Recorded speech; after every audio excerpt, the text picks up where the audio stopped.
E nesse caso, é a gana, a raça, a coragem de uma mãe que perdeu o filho assassinado. Ela conseguiu rastrear o celular do filho, encontrou o assassino. O assassino agora está preso. Isso aconteceu em que lugar mesmo, gente? Em Chicago, um lugar que é um polo de crime, é um polo de violência. E por isso, a polícia sim precisa da ajuda. Tá aí um exemplo incrível para você de casa. No local do crime ainda é possível ver restos das fitas amarelas da polícia. Ali foi encontrado o corpo de Isaiah Davis, de 17 anos. Detalhe, em chamas.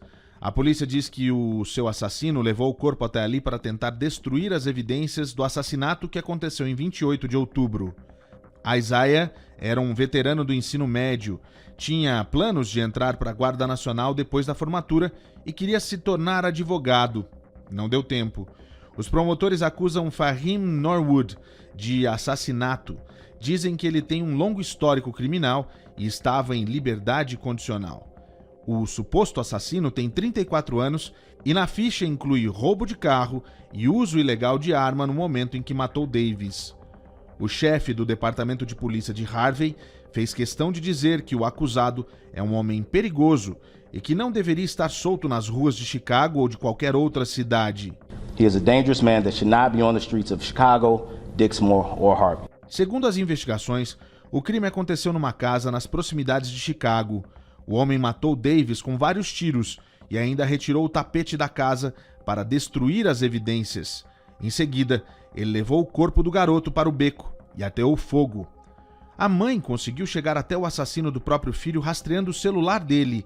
Ela disse que chegou a olhar nos olhos do assassino e tinha certeza de que ele era o responsável pela morte do filho.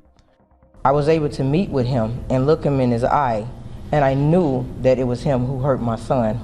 Andrew Holmes é ativista e celebra a coragem da mãe que conseguiu as informações para que os investigadores juntassem as peças do quebra-cabeça e prendessem o homem. O advogado do acusado disse na corte que Norwood estaria jogando com a vítima e que o tiro foi acidental. Norwood segue preso e o juiz ordenou que ele fosse mantido sem fiança. Olha, eu vou falar pra você uma coisa que eu acho que é muito triste quando a gente imagina, né, quando a gente tem na realidade uma mãe sofrendo a perda do filho, ainda mais assassinado. Um cara como esse que você viu aí, falando que o tiro foi acidental, que já tem na realidade, né, um histórico nas costas. A mãe foi atrás, a mãe encontrou, a mãe, por mais que não traga o filho de volta, e a gente não está questionando o que esse menino estava fazendo na casa desse cara, ninguém está questionando isso. O que aconteceu foi que um cara de 34 anos matou um garoto, e ele já tem um histórico. E a mãe conseguiu encontrar o assassino e botar ele atrás das grades. Isso é incrível. Ah, Paulo, não é novidade aqui no Brasil, a gente tem muito, mas aí a gente não vê bons desfechos, né? Aqui, pelo menos, a gente vê que a comunidade apoia e a polícia agradece. Ninguém fica, ah, não é não sei o que, deixa que a gente vai. Não, aqui eles realmente agradecem. Você vê, tem as imagens aí, o Joab, põe pra mim no ar, você vê como foi, e um detalhe, um assassinato brutal. Como que o cara fala em tiro acidental e coloca o corpo do moleque queimado num beco? Meu Deus! E depois o advogado, é claro, advogado de defesa, tá aí o Luigi que não me deixa mentir, que o advogado de defesa tem que fazer o possível para defender o seu cliente, né? Mas falar que o cara fez isso de forma acidental, e por que ele foi esconder o corpo do garoto, botar fogo no garoto lá e tirou o tapete? Por que na hora, exatamente, por que na hora, se foi acidente, esse vagabundo que você tá vendo aí, se foi um acidente, porque eles estavam jogando um jogo e daí ele atirou. Por que não ligou pra polícia? Quem não deve não teme, meu amigo. Quem não deve não teme.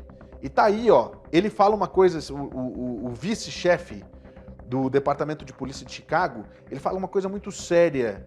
Esse rapaz, ele não deveria estar solto. Ele estava sob condicional, ele estava nas ruas.